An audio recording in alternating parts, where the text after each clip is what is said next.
Welcome back to my channel.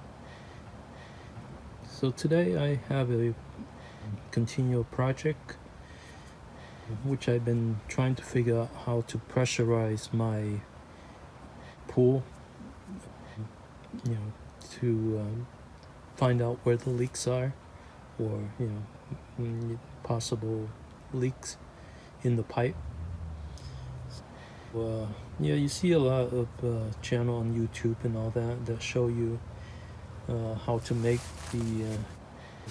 the configuration. So after several attempts, I made it with PVC and all that, but using what I have and all that, but it's still a very a challenge to make it works.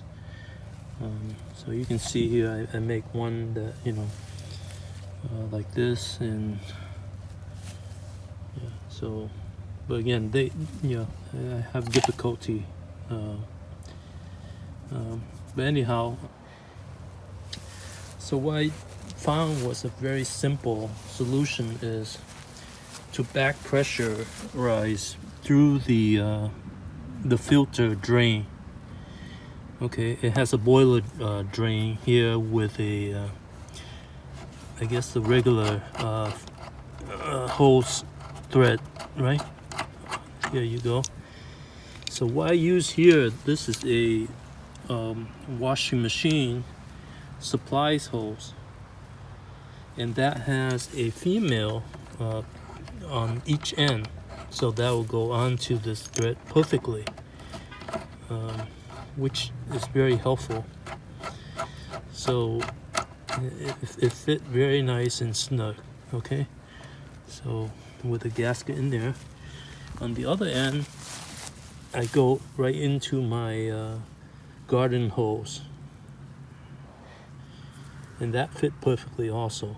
So all right, so that's what I did, and again, by turning your water supply, and this is high pressure hose, so I'm pretty confident about using that. So I guess when you turn your water on, right, then you can, before you open the drain, the boiler drain, you can check to see, make sure that you don't have any leaks in your water. Okay, so I don't know if you can see my my filter has a pressurized gauge which kind of fade out here, but at least I can use that to tell me what kind of pressure I have. All right, and the other thing that I did was to isolate my system from the return side. Okay, this is my return. My skimmer, my pool vac cleaner, and my main drain. In order to isolate this, what I did was I cut a piece of rubber, okay, like something like this, that go perfectly inside, the right diameter, that would fit into between here. So I took one of the pieces like this, open that and tug it in between, so that at least I don't I isolate, break down the system in half, right? And so that's what I did, because sometimes you don't know if these Jenny valve are are closed perfectly or not. You might have a a poor gasket, and the water might seep right through. So by doing this, you isolate it. So that's what I did. I put one of this and I tightened it up, and that seemed to work. So what I found out when I turn on my water, I'm start getting a little bit leak from this gasket here of the strainer basket. So I think my gasket here is a little weak already. So all right, so let me turn on the water so you can see. Okay, so my water is on. As you can see, I don't have any leaks here or here. Okay, and I have not turned this on, so okay, so you can see it, hear the water flow. See, squish. There you go. Yep. So now it's pressurizing my system. So come over here.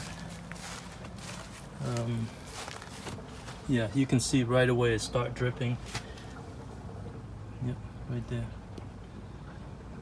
Yeah. So, like I said, this is the original gasket. So I probably have to replace that gasket first to see.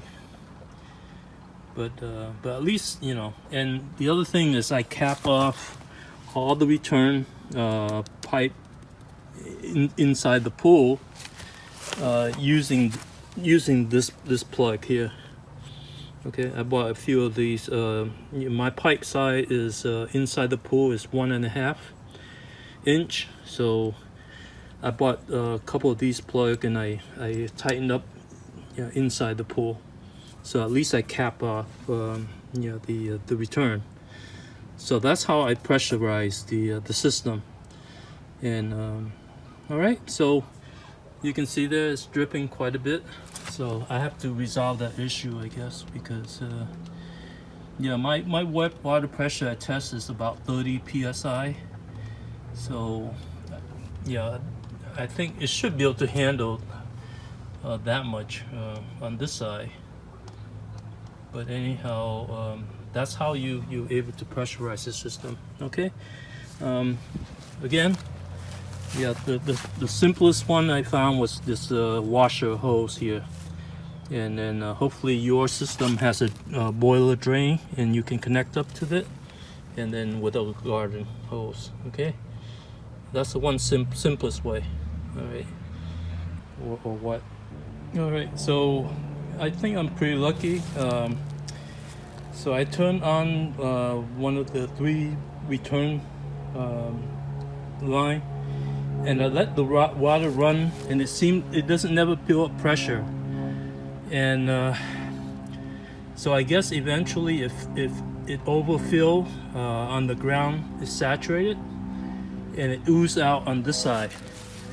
So you can see here, it's I'm start digging it out, and we can see all the water seem like it's seeping out. So yeah, so you can see, yeah, some current running. So I think there is a return right inside this this lap right here, and I think that might be the one closest to that area. So you can see here. Yep. So I have a yeah, I have one right in there. Yep. And so I capped that off so it has nowhere else to go but out. So all right, I'm gonna start digging and see if hopefully I can reach the pipe or see exactly where it leaks. Okay. All right, but hopefully I'm lucky here, so we'll see. All right, but lots of water coming through. So yeah, it's all right.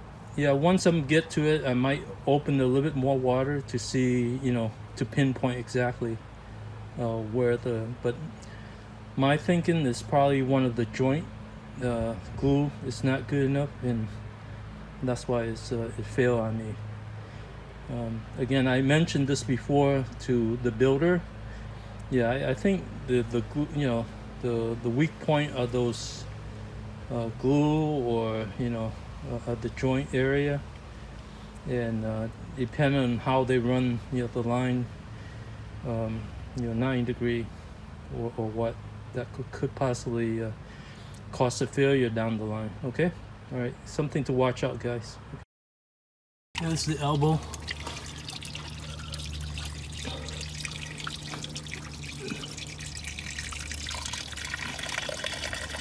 Yep, it's crazy. Squishing up.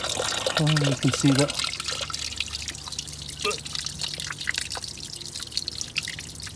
Yeah, you can see big leaks. All right.